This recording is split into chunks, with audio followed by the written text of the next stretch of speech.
ஆண்டவராகிய இயேசு கிறிஸ்துவின் நாமத்தினாலே உங்கள் அனைவரையும் நான் அன்போடு வாழ்த்துகின்றேன். இந்த நாளிலும் நாம் ஏதேன் குடும்பம் என்ற தலைப்பிலே சிந்திக்க இருக்கின்றோம். நாம் வாழ்கின்ற உலகம் வேகமாக வளர்ச்சியடைந்து கொண்டிருக்கின்றது. தொழில்நுட்பத்திலே பல்வேறு முன்னேற்றங்களும் மாற்றங்களும் அனுதினமும் நிகழ்ந்து கொண்டே இருக்கின்றது. இந்த வளர்ச்சியும் முன்னேற்றமும் மனித உறவுகளிலே ஒரு பெரிய தாக்கத்தை ஏற்படுத்தி கொண்டிருக்கிறது.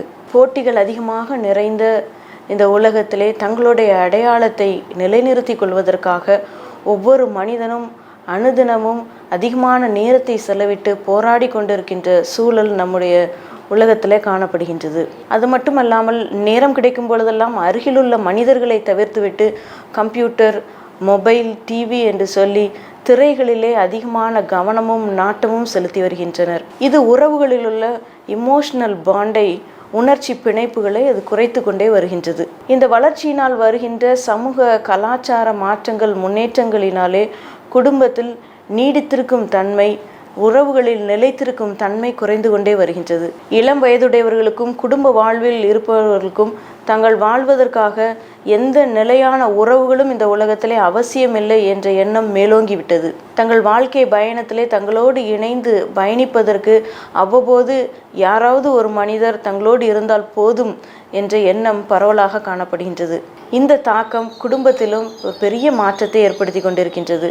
இப்படிப்பட்ட சூழலில் பல சவால்கள் இருந்தாலும் குடும்ப வாழ்வில் எப்படி நிலைத்திருப்பது என்பதை ஏதேன் குடும்பமாகிய ஆதாம் ஏவாள் குடும்பத்தின் மூலமாக ஒரு சில காரியங்களை இந்த நாளில் நாம் கற்றுக்கொள்ளலாம். குடும்ப வாழ்வின் ஆழமான அடித்தளமாக படைப்பின் வரலாறு காணப்படுகின்றது. மனிதன் படைப்புகள் அனைத்திலும் ஒரு மேன்மையான படைப்பாக காணப்பட்டான். அது ஏனென்றால் ஆதியாகமம் 1 அதிகாரம் 27 நாம் வாசிப்பது போன்று மனிதனை, ஆணையும் பெண்ணையும் தேவன் தம்முடைய சாயலாக அவர் உருவாக்கினார். தேவ சாயலில் மனிதர்கள் படைக்கப்பட்டனர். தேவ சாயலில் படைக்கப்பட்ட மனிதனுக்கு பலுகி பெருகி பூமியை நிரப்பி இந்த உலகத்தை, படைப்புகளை ஆண்டு அனுபவிக்கும்படியான ஒரு வாய்ப்பை ஆண்டவர் அருள்கின்றார் மனிதர்களுக்கு. மனிதனுக்கு கொடுக்கப்பட்ட தேவ சாயல் என்பது ஒரு தார்மீக பொறுப்பாக, மாரல் ரெஸ்பான்சிபிலிட்டியாக அது காணப்படுகின்றது. தேவனுடைய பிரதிநிதிகளாக இருந்து தேவ சாயலை வெளிப்படுத்தி மனிதர்களிடத்திலும் பிற படைப்புகளிடத்திலும் அன்பையும் அக்கறையையும் காட்டி படைக்கப்பட்டதின் நோக்கத்தை நிறைவேற்ற வேண்டிய ஒரு பொறுப்பை தேவ சாயல் குறிப்பிடுகின்றது. தேவ சாயலை பெற்ற மனிதர்களுக்கு தாங்கள் விரும்புகின்ற காரியங்களை தெரிந்தெடுக்கலாம் என்று சொல்லி தெரிந்தெடுக்கின்ற உரிமையை கர்த்தர் கனமாக, கடமையாக மனிதர்களுக்கு அருளினார். ஆனால் தேவன் மனிதனுக்கு கொடுத்த இந்த தெரிந்தெடுக்கின்ற சுதந்திரமே அவர்களுடைய வாழ்க்கையில் ஒரு பெரிய சோதனையாக மாறியது என்று சொல்லி நாம் வேதாகமத்தில் பார்க்கின்றோம். தனக்கு எது சரி எது தவறு என்பதை தானே தீர்மானிக்க வேண்டும் என்ற எண்ணம் மனிதர்களுக்குள்ளே காணப்பட்டது. அது அவர்களுடைய வாழ்வின் அழிவுக்கு நேராக, தோல்விக்கு நேராக வழி நடத்தியது. இப்படி மனநிலையில் இருந்த ஆதாம் ஏவாளின் குடும்ப வாழ்வு ஏதேன் குடும்பத்தில் எப்படி இருந்தது என்பதை இன்று நாம் காணலாம். ஆதியாகமம் 1 அதிகாரத்தில் நாம் பார்க்கின்றோம், தேவன் தான் படைத்த படைப்புகளை அனைத்தையும் நல்லது என்று கண்டார் என்று சொல்லி 7 முறை கூறப்பட்டுள்ளது.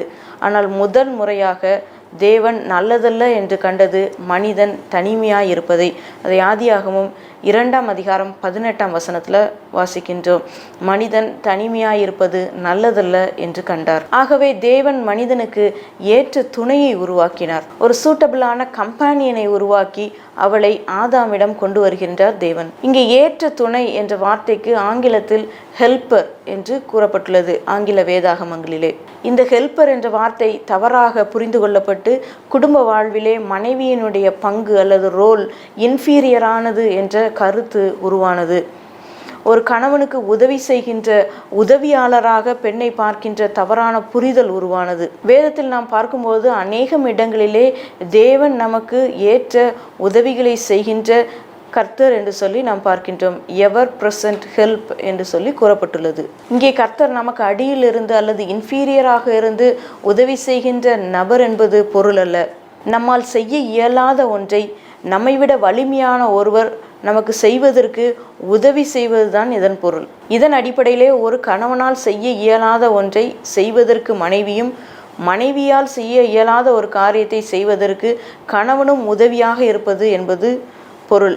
இது கணவனும் மனைவியும் ஒருவரை ஒருவர் சார்ந்தும் அதே வேளையில் தங்கள் தனித்துவமாக இருந்து இண்டிபெண்டாக தங்களுடைய வாழ்க்கையை செலுத்துவதற்கான திறனுடையவர்களாக இருந்தாலும் கணவனும் மனைவியும் ஒருவரை ஒருவர் சார்ந்து வாழ்வதற்காக குடும்பமாக இணைக்கப்பட்டனர் என்ற பொருளை இது வலியுறுத்துகிறது. இதுதான் வேதம் காட்டுகின்ற திருமண மாதிரி. இந்த அடிப்படையான புரிதல் முதலாவது குடும்பங்களில் ஏற்பட வேண்டும். கணவனை முழுமையாக நிறைவு செய்கிறவர் மனைவி என்றும், மனைவியை முழுமையாக நிறைவு செய்வது கணவர் என்றும், அதே வேளையில் இருவரும் பல திறமைகளை கொண்ட தனித்துவம் வாய்ந்த தனி நபர்கள் என்ற புரிதலும் குடும்ப வாழ்க்கையில உருவாக வேண்டும்.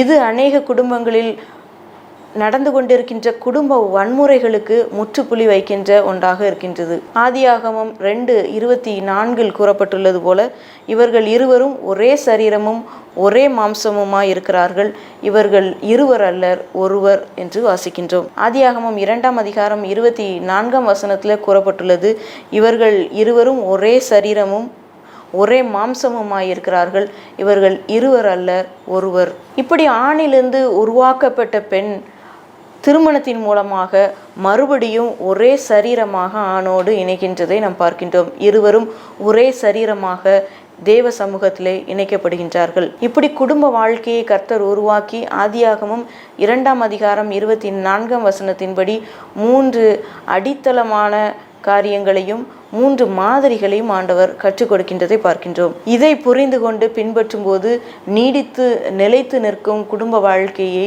ஒவ்வொருவரும் பெற்றுக்கொள்ளலாம். ஆதியாகமம் 2:24 கர்த்தர் கூறுகின்றார், இது நிமித்தம் புருஷன் தன் தகப்பனையும் தன் தாயையும் விட்டு தன் மனைவியோடே இசைந்திருப்பான், அவர்கள் ஒரே மாம்சமாய் இருப்பார்கள். முதலாவது முன்னிலைப்படுத்துதல் என்ற காரியத்தை நாம் சிந்திக்க இருக்கின்றோம். குடும்ப வாழ்வில் யாரை முன்னிலைப்படுத்துகிறோம் என்பது மிக முக்கியமான காரியம். இஸ்ரவேலருக்கு கொடுக்கப்பட்ட 10 கற்பனைகளில் மிக தெளிவான ஒரு கற்பனையை நாம் காண்கின்றோம். உன் தகப்பனையும் உன் தாயையும் கனம் பண்ணுவாயாக என்று. இந்த கற்பனைகளின் அடிப்படையில் கடவுளுக்கு அடுத்தபடியாக பெற்றோர் கருதப்பட்டனர். அவர்களை பராமரிப்பது பிள்ளைகளுடைய ஒரு தலையாய கடமையாக காணப்பட்டது. ஆனால் படைப்பின் வரலாற்றில் குடும்ப வாழ்வை ஏற்படுத்தின கர்த்தர், உன் தகப்பனையும் உன் தாயையும் விட்டு உன் மனைவியோடு இசைந்திருப்பாய் என்று கூறுகின்றார். இங்கே விட்டு என்பது பெற்றோரை கவனிக்காமல் விட்டுவிட்டு அல்லது கைவிட வேண்டும் என்பது பொருள் அல்ல. கணவன் மனைவியையும் மனைவி கணவனையும் முன்னிலைப்படுத்த வேண்டும் என்பதே இதனுடைய பொருள். தங்கள் இணையாளரை, தங்களது ஸ்பௌஸை அவர்கள் முக்கியப்படுத்த வேண்டும் என்பதை இது வலியுறுத்துகின்றது. ஆதாம் ஏவாளின் குடும்பத்தில் நாம் இந்த முன்னிலைப்படுத்துகின்ற காரியத்தை காணலாம். ஆவிக்குரிய ரீதியாக, உணர்ச்சி ரீதியாக, சமூக ரீதியாக, பொருளாதார ரீதியாக அவர்களை முன்னிலைப்படுத்த வேண்டும், கனப்படுத்த வேண்டும், அவர்களை முக்கியப்படுத்த வேண்டும். அப்பொழுது குடும்ப வாழ்வு ஒரு மகிழ்ச்சியான குடும்ப வாழ்வாக அமையும். பெற்றோரை சார்ந்திருக்கும் பொழுது அநேகம் நேரங்களிலே அது எதிர்மறையான தாக்கத்தை குடும்ப வாழ்க்கையிலே கொண்டு வந்து விடுகிறது. வயதில் பெரியவர்களான பெற்றோர்களிடம் ஆலோசனையை பெற்றுக்கொண்டாலும் அதே முழுவதுமாக சார்ந்திருந்து தங்களுக்கு துணையாய் இருப்பவர்களின் ஆலோசனையை புறந்தள்ளி செயல்படுவது குடும்ப வாழ்வில் பிணைப்பை குறைத்து ஒரு விரிசலை உருவாக்குகின்றது. ஆனால் இங்கே வாழ்வின் துணையான கணவனையும் மனைவியையும் முன்னிலைப்படுத்த வேண்டும், முக்கியப்படுத்த வேண்டும் என்று சொல்லி கர்த்தர் கற்றுத்தருகின்றார். இரண்டாவதாக இசைந்திருத்தல். அடுத்ததாக இசைந்திருத்தல். குடும்ப வாழ்வில் கணவன் மனைவியோடு இசைந்திருக்க வேண்டும், மனைவி கணவனோடு இசைந்திருக்க வேண்டும், இருவரும் இணைந்து தேவனோடு இசைந்திருக்க வேண்டும் என்று சொல்லி நாம் படைப்பின் வரலாற்றில் ஏதேன் குடும்பத்தில் காண்கின்றோம். இசைந்திருத்தல் என்பது கணவன் மனைவி இருவருக்கும் இடையே எந்த ஒரு மனிதனுடைய தலையீடும் எந்த காரியத்தினுடைய பொருளுடைய குறுக்கீடுமின்றி இருவருமாக இசைந்திருந்து தேவ சமூகத்தில் துவங்கின அவருடைய வாழ்க்கையை தேவனோடு இணைந்து செலுத்துவது என்பதுதான் பொருள்.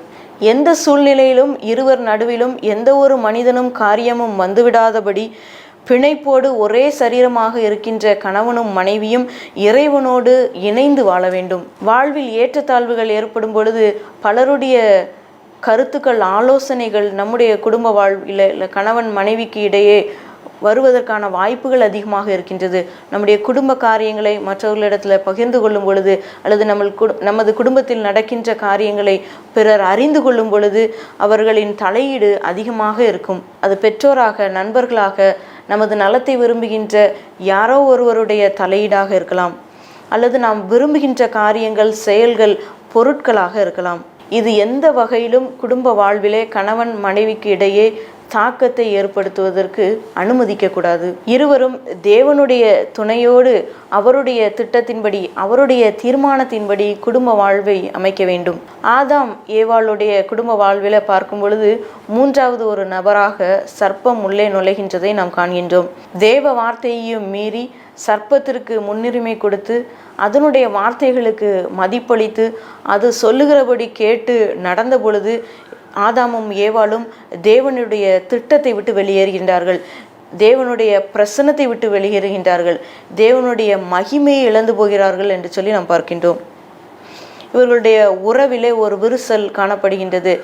ஆதாமுக்கும் ஏவாளுக்கும் கடவுளுக்கும் இருந்த உறவிலே ஒரு பலவீனம் காணப்படுகின்றது. ஒரு விரிசல் உருவாகின்றது. ஒருவரை ஒருவர் குற்றம் சாட்ட துவங்குகின்றனர். ஆதாம் ஏவாளினுடைய வாழ்வில் அவர்கள் இருவரும் இணைந்து தேவனோடு இசைந்திருக்காமல் மூன்றாவது ஒரு நபர் உள்ளே நுழைவதற்கு அவர்கள் அனுமதித்ததுனால அவருடைய உறவிலே விரிசல் காணப்படுகிறது. தேவ திட்டத்தை விட்டும் வெளியேறுகிறார்கள். இப்படி அவர்கள் தங்களுடைய குடும்ப வாழ்விலே வேறு ஒருவரை அனுமதித்ததுனால தேவ சாயலை அவர்கள் இழந்து போகிறார்கள். படைக்கப்பட்ட நோக்கத்தை அவர்கள் மறந்து போனார்கள். தாங்கள் இணைக்கப்பட்டதனுடைய நோக்கத்தை அவர்கள் மறந்துவிட்டு தேவ சித்தத்தை விட்டுவிட்டு சுய விருப்பத்தின்படி செயல்பட துவங்குகிறார்கள். அவர்களின் குடும்ப வாழ்வு இங்கே தோல்வியடைய ஆரம்பிக்கின்றது. அடுத்ததாக நிலைத்திருத்தல். நீடித்து நிலைத்திருக்கும் குடும்ப வாழ்வை பெற விரும்பினால் அந்த வாழ்வு அன்பினால் அடித்தளமிட்டிருக்க வேண்டும். அன்பின் அடிப்படையிலே கட்டுகின்ற ஒரு குடும்ப வாழ்வு நீடித்து நிலைத்திருக்கின்ற ஒரு குடும்ப வாழ்வாக இருக்கின்றது. ஆதாமோடு ஏற்ற துணையான ஏவாளை இணைத்த தேவன் கூறுகின்றார், இவர்கள் இருவரும் ஒரே மாம்சமாயிருக்கிறார்கள் என்று. இரண்டு வெவ்வேறான நபர்கள், அவருடைய விருப்பங்கள் வேறு, அவருடைய எண்ணங்கள் வேறு, காரியங்களை கையாளும் விதங்கள் வேறு, அவர்கள் வளர்ந்த பின்னணியம் வேறு. இப்படிப்பட்ட இருவர் ஒரே மாம்சமாயிருக்க வேண்டும் என்றால் அவர்களை இணைக்கின்ற மையம் அது அன்பு மட்டுமே. ஏற்கனவே நாம் பார்த்தபடி கணவனும் மனைவியும் ஒருவரோடு ஒருவர் இசைந்திருக்க வேண்டும். அவர்கள் இணைந்து தேவனோடு இசைந்திருக்க வேண்டும்.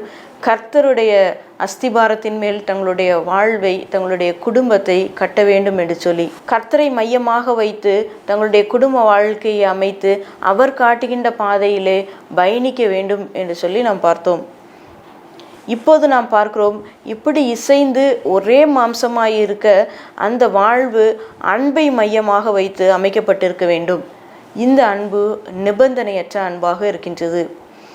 எந்த விதமான நிபந்தனையுமின்றி ஆதாம் ஏவாளை தனக்கு துணையாக ஏற்றுக்கொண்டார் என்று சொல்லி நாம் பார்க்கின்றோம். எந்தவித நிபந்தனையுமின்றி ஏவாளிடம் அவர் அன்பு செலுத்துகின்றார். இருந்தவாறே அவர் அப்படியே ஏற்றுக்கொண்டார் என்று சொல்லி நாம் பார்க்கின்றோம். நிபந்தனையற்ற அன்பு ஒருவருடைய குறைகளை பார்க்காமல் அவர்களை அப்படியே ஏற்றுக்கொள்வதற்கு அது வழிவகுக்கின்றது. நான் விரும்புகின்ற மாதிரி இல்லை, நான் விரும்புகின்ற காரியங்களை, சொல்லுகின்ற காரியங்களை செய்யவில்லை, அப்படி இருந்தால் மட்டுமே என்னால் முழுவதுமாக அன்பு செலுத்த முடியும் என்று சொல்லி ஒருவரது விருப்பு வெறுப்புகளை, சுய விருப்பங்களை, வாழ்வு முறைகளை உயர்த்தி பிடித்து கொண்டு அன்பு காட்டுவதற்கு நிபந்தனைகளை விதிப்போமானால் அந்த குடும்ப வாழ்வு நரகமாக மாறிவிடுகின்றது. ஆதாமிடம் காணப்பட்ட அல்லது ஏவாளிடம் காணப்பட்ட நிபந்தனையற்ற அன்புதான் ஒரு ஹெல்த்தி ஃபேமிலிக்கான, குடும்பத்திற்கான மாடலாக இருக்கின்றது. ஆதாம் ஏவாளிடம் காணப்பட்ட நிபந்தனையற்ற அன்புதான் ஒரு ஆரோக்கியமான குடும்பத்திற்கான மாதிரியாக இருக்கின்றது. அடுத்ததாக இந்த அன்பு மன்னிக்கின்ற அன்பு.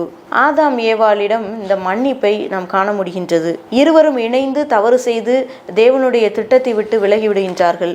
தேவன் கேட்கும்போது ஒருவர் மீது ஒருவர் குற்றத்தை சுமத்துகின்றார்கள். ஆனால் இருவருக்குள்ளும் மன்னிப்பு காணப்பட்டது என்று சொல்லி நாம் பார்க்கின்றோம். தேவன் கேட்கும்போது ஒருவர் மீது ஒருவர் குற்றத்தை சுமத்துகின்றார்கள். ஆனாலும் அவர்களுக்குள்ளே மன்னிப்பு காணப்பட்டது. தேவ திட்டத்தை மீறின, அவருடைய வழியை விட்டு விலகின ஒரு பெரிய தவறை இருவருமாக இணைந்து செய்து விடுகிறார்கள். அதனால் அவர்கள் பெரிய விளைவுகளையும் குடும்பமாக சந்திக்கிறார்கள். இந்த சூழலிலும் கடவுள் முன்பாக ஒருவர் மீது ஒருவர் குற்றஞ்சாட்டினாலும் அங்கேயே அவர்கள் நின்று விடாமல், ஒருவரை ஒருவர் குறை கூறிக்கொண்டு தங்களுடைய வாழ்க்கையை முடித்து விடாமல் இருவரும் மன்னித்து அதை கடந்து செல்கின்றார்கள் என்று சொல்லி நாம் பார்க்கின்றோம். சமாதானமான வாழ்வு மன்னிப்பு கேட்கவும் மன்னிக்கவும் விரும்புகின்ற விருப்பத்தில் அல்லது வில்லிங்னஸில் அது அடங்கி இருக்கின்றது. ஆதாம் ஏவாளிடம் காணப்பட்ட மன்னிக்கின்ற இந்த அன்பு பெரிய சவால்களையும் சோதனைகளையும் எளிதாக அவருடைய வாழ்வில் இணைந்து கடந்து செல்ல அவர்களுக்கு பெரிய உதவியாக இருந்தது. தேவன் உருவாக்கின இந்த ஏதேன் குடும்பம் ஒரு முன்மாதிரியான குடும்பம். தேவ பிரசன்னம் நிறைந்திருந்த அந்த குடும்ப வாழ்விற்கு தேவையானவைகளை தேவன் கற்றுக் கொடுக்கின்றார். பலவீனத்தோடு குறைவோடு இருக்கின்ற ஒரு தனி மனிதனை அதில் நிறைவு பெற்றிருக்கும் மற்றொரு மனிதன் முழுமைப்படுத்துகின்றான் என்ற மாதிரியை அவர் காட்டுகின்றார். ஏற்று துணையான ஏவாள் ஆதாமை முழுமைப்படுத்தினார், ஆதாம் ஏவாளை முழுமைப்படுத்தினார். இது எல்லா திறனும் கொண்ட ஒரு தனி மனிதனாகவும் தன்னால் செய்ய இயலாத ஒன்றை செய்ய உதவி செய்கின்ற ஒரு கணவனையோ மனைவியையோ சார்ந்து வாழ வழிவகுக்கின்றது. அடுத்ததாக துணையை முன்னிலைப்படுத்தி முக்கியப்படுத்தி யாருக்காகவும் எதற்காகவும் விட்டு கொடுக்காத குடும்ப வாழ்வின் மாதிரியை கர்த்தர் காட்டுகின்றார். அடுத்தபடியாக யாருடைய தலையீடும் குடும்பத்தில் எதிர்மறையான தாக்கத்தை உருவாக்காதவாறு கணவனும் மனைவியும் ஒருவரோடு ஒருவர் இசைந்திருந்து இருவரும் இணைந்து தேவனோடு இசைந்திருந்து அவருடைய திட்டத்தின்படி வாழ்வை அமைக்க வேண்டும், கர்த்தரை மையமாக வைத்து குடும்ப வாழ்க்கையை அமைக்க வேண்டும் என்ற மாதிரியை காட்டுகின்றார்.